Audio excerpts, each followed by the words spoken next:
Hey, so I'm here with Christian Allen. Christian, where are you currently? I am in a running store, Runner's Corner. You can see a cool poster back there. So we got some fun running background items here, I guess. But yeah, just chilling at the local running store in Orem, Utah. That's awesome. Because you've worked there for how long have you worked there? Off and on now for about 4.5 years. I guess probably now 5 now, but somewhere around there. Just kind of started when I my freshman year at college. So That's awesome. And I think why I'm asking that is like you have probably tested and know your shoes. And so you just finished and won Speedgoat 50K. What shoes were you wearing? Why'd you choose those for Speedgoat? yeah, so I actually went with some Hoka Mafate speeds. I've always kind of been more of a minimal guy. I've worn some Solomon S Labs in the past, some Ultras, some Hokas, and they've all been a bit more minimal. But I figured, with the race a little bit more, maybe I should treat my feet. So I Mhm. chose something a little more cushioned, but still had a lot of good traction on it and good lugs. And so the Mafates were great. And yeah, they work perfect. That's awesome. Well, it was a good choice and it helped you crush that course. I wanted to ask you about like gosh, so many things. There's so many funny things. So, first of all, it was your first 50K, right? Yes. What was the longest race you've done before that? I did a 30K that ended up being long. It was almost 20 miles, but it was definitely a lot more gradual. It was like only maybe like 2000 or around there, give or take 500 feet of vert. So it wasn't a ton. It was definitely a lot more runnable, quick rolling kind of place, trails. So Yeah, so that's got to be like, man, I remember exactly like what you're going through. I know we were talking about this a little bit before going into Speedgoat and just like kind of going into that unknown. So like yeah. maybe can you talk to me like I want to tell you my perspective and I want to hear what you have to say, but like for those who don't know, Speedgoat's got this huge, you do a little loop and you do this huge climb up to why am I blank? Hidden Peak, which is close to 11,000 feet. Then Christian, he's up in the lead. You're ripping down. I got a cool video I got to post. And then you do this huge 10-mile plus loop. You go over Mount Baldy and then scream down Mount Baldy. And then you got to come back past where I was cheering, where your family was cheering, through a tunnel, and you got to go up Hidden Peak again. Another, just like, fourth or fifth huge climb on the course. Um, so my perspective really quickly was like, dude, you were hurting. You're in the pain cave. Oh Like my gosh. you're leading the race. But when I saw you on Hidden Peak the first time, you're like waving at people, we were like talking basically. Yeah, And then the yeah. second time, roughly, 20 to 25 miles in, you're like heads down and you're playing some Eminem. Um, Uh, and so tell me about that moment, like going into the unknown of like the new distance and that. yeah, yeah. So, I mean, everyone I talked to leading up to the race was like, don't go out hard. If you go out hard the first climb, you're gonna regret it. Everyone blows up. And the race started, and I guess I'm just so used to Cirque Series. Like, those are like the real competitive races I've done. And Cirque Series are like gas, gas, gas. And so I went out definitely a lot like slower than Cirque, but I was starting to break away, like with even a mile in. I was like, I don't feel like I'm going that fast. Like, I feel pretty comfortable. Like, do I just keep this up or do I just like slow down and let someone else lead? And I think just like the competitive spirit in me was just like, yeah, just go for it. Like, who cares what people say, kind of thing. I believe in myself and I believe like I could do it. And there's definitely a lot of times where those doubts hit though. Like, I kept going, and by the time I got to like the first big climb, I think it's 9 miles in or something, I was like, oh yeah, like this is great. I was like cheering on the crowd. I was like, yeah, let's do this. And the ultra marathon hit shortly after. So uh, and what I mean by that is I think you kind of hit that wall. I definitely probably went out a little quicker than I was supposed to. I heard I was on course record pace for a while, and I definitely did not come anywhere close to that by the end. But you take that big downhill down into AF Canyon, and at like mile 17, I took a fall, and I got up, and then like my legs just felt like lead. I was like, oh my gosh. I was like, man, those first climbs felt like pretty controlled and chill. And then I was like, I think mile 17. And that's when you start kind of climbing back out of AF Canyon. And I was like dying. I was like, oh my gosh. I was like, just keep going. And then that was the first aid station I hit that I stopped at. I don't remember exactly where, maybe mile 18, 20, somewhere in between there. Mhm. And I saw like a cold, nice Coke, and I was like, oh, dude, that's all mine. I'm gonna down that sucker. And so I downed a good amount of that. That kind of helped revive me along with the sponges. But yeah, I definitely had a lot of thoughts going through my head, but like throughout the whole race, like I have some mantras I like to say to myself just to combat a lot of that like negative thoughts or the doubts you have. And I just like one thing I've always stuck with me from running and my first time I became an All-American in cross country. I don't know why this phrase came to me, but it was like run good, feel good, look good kind of thing. And so I was just like, oh, like run good, feel good, look good. And just kind of repeating that. And I was like, oh, like guns blazing, keep them blazing. I was like, I don't care if I went out hot. Like I just got to keep it going if I did, you know? So a lot of that. And I think it really helps because there is so many times I wanted to really stop. Like the first, I feel half of the race was like really fun and enjoyable. My wife's like, hey, like take some time to like make sure you're enjoying it because you're like out in this beautiful scenery. And I was like, oh yeah, you're right. You know what? Like this is great.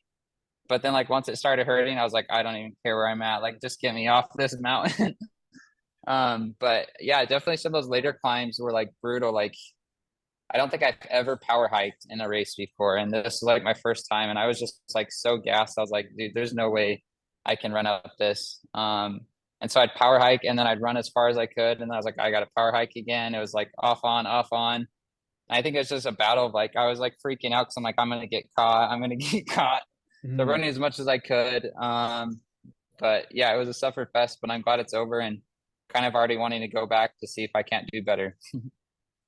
That's amazing. And I think there's a lot that like I can relate to, and probably a lot of other people who might listen to this, just about that, like one, like stick to your plan. Like you went out hard and you have to own it. And I think that's cool.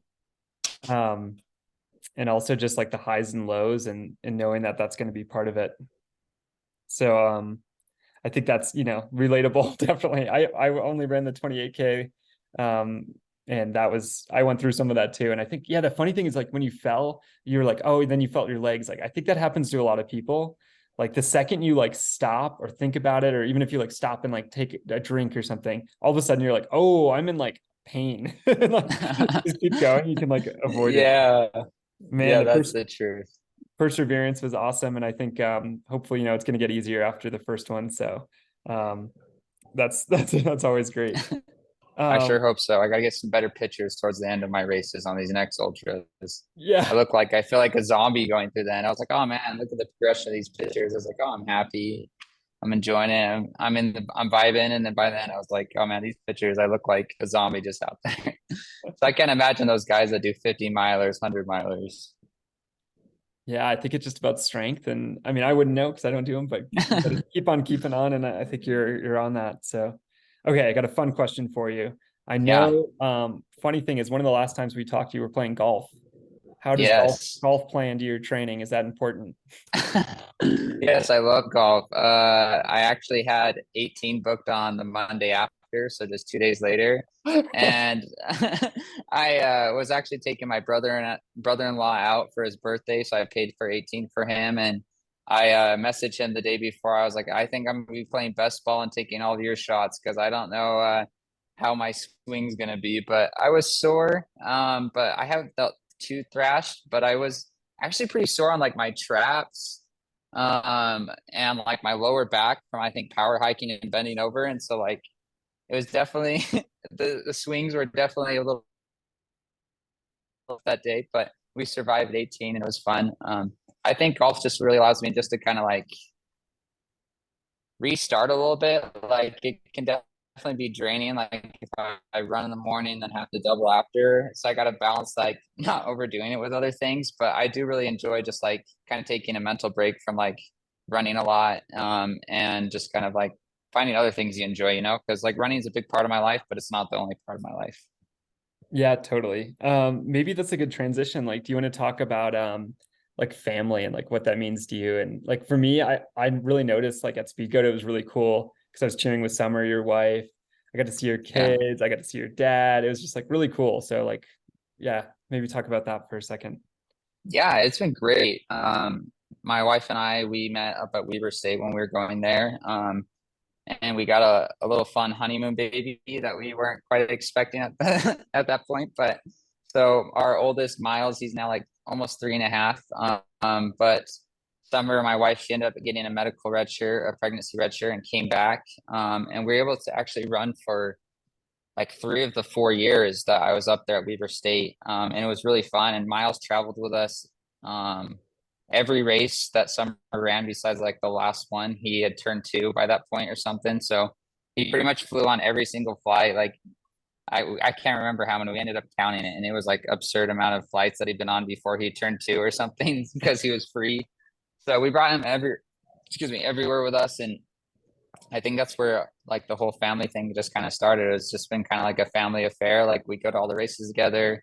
And it was just fun to have like my boys there. I got another little boy that's 10 months now. His name's Boston, and my wife was there, and then my parents and siblings and uncles, and just it's fun. I don't know. A lot of them have got into it, and it's been fun on some of these trail races. You can kind of see, like, at least it was nice to have that tram there so you could see a good amount of the race, but they've been super supportive. And I'd say most of the time they really helped kind of like get me through the races, but I think I was in so much pain. A lot of the cheering was blocked out for the most part, but it was still great to see people out there. Yeah, that's really cool. And Summer's a great runner, and hopefully we'll be able to cheer you, and I will be cheering her on at some point too. So Oh, um for sure. all right, maybe one last question just for fun. All right, we got to know about the rat tail. Tell us Yes. the story behind it. Does it give you superpowers?